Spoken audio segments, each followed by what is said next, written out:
Yeah, I want to tell you something, ladies and gentlemen. Welcome to the big switch from Apple OS system to Windows. It was never supposed to happen. This was never supposed to happen. Since 2005, I've been on Apple OS, and you know, it's a simple existence. It's a cocoon. It's a gated community. It's first class. It's safe. Who wants to go to Windows, man? Windows, all my life, I thought Windows was a scary neighborhood where you had to carry your bear mace and your pepper spray.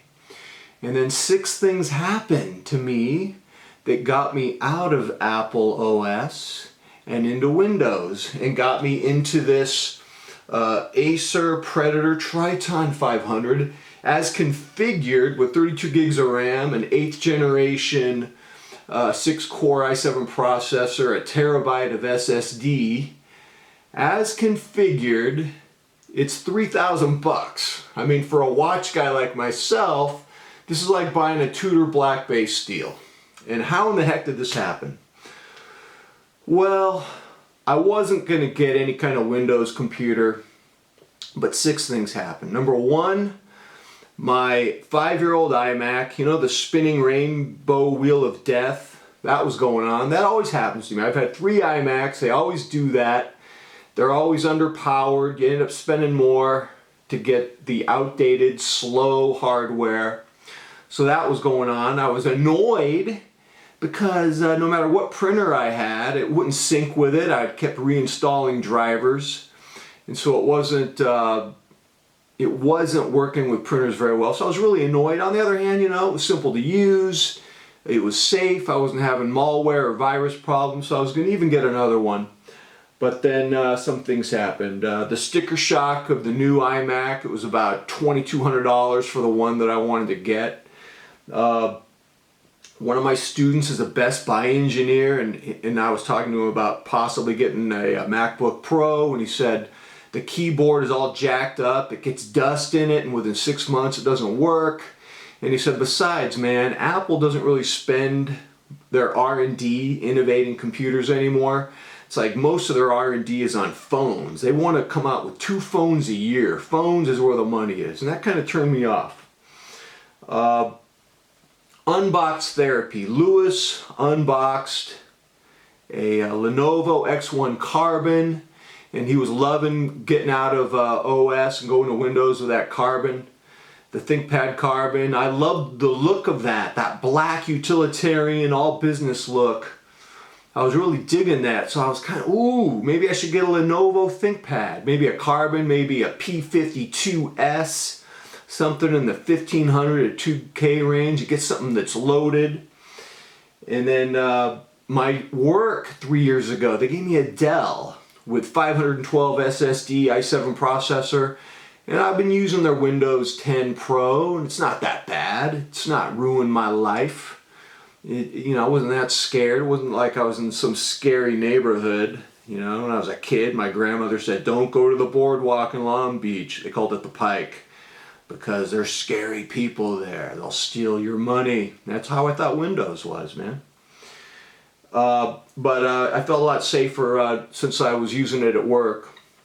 2 months ago I got a Galaxy S9, and I've been using Amazon Music Unlimited, so I've been really enjoying getting out of the iTunes ecosystem.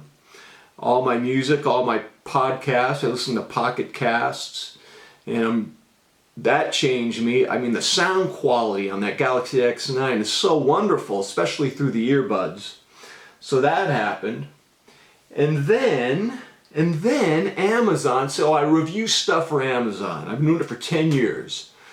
And Amazon offered me a product review of this, which I could keep. I'm not allowed to sell any of this stuff that I review. I get to keep it.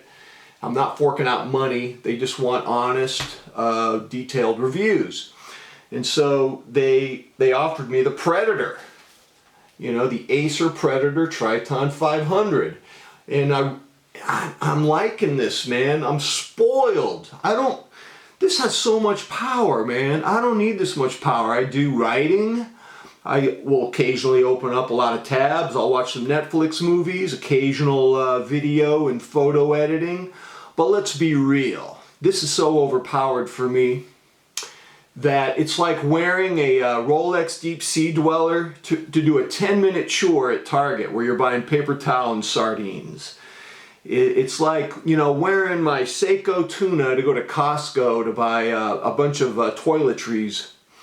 It's overpowered, but I like the overpowered. I like how fast it is. And guess what? It syncs with my Xerox printer. I didn't even have to download any drivers. I just stuck the USB in it and boom!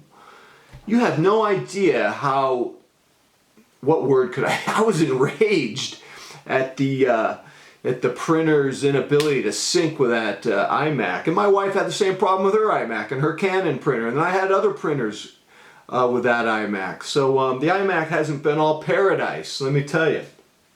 So I love the fact that this has got great power. I love the carbon look of it. It's a little bit of a fingerprint magnet, but it's not ruining my life. I like that it's taking up less desk space. The keyboard, I'm loving the typing experience on this. There's no flex on the keyboard. It's a 1080 image. Image is fine. For me, it doesn't have 4K on it. I don't think gaming laptops want 4K. I think that would suck up too much energy from your fast gaming. I'm not a gamer. Couple things I would say. I probably might want to invest $300 in a 24-inch monitor and an HDMI cable just because it might be easier on my eyes over long term. I don't mind doing that. The speakers. Now, the speakers are better than any laptop I've used. That's not saying much. Laptop speakers that I've used are horrible. They're like, you can't even listen to them. It will ruin your life. It will ruin your life. And so what I would say is that these are average, and you know, I might want to get a sound bar for it. You know, I might want to get a sound bar. We'll see.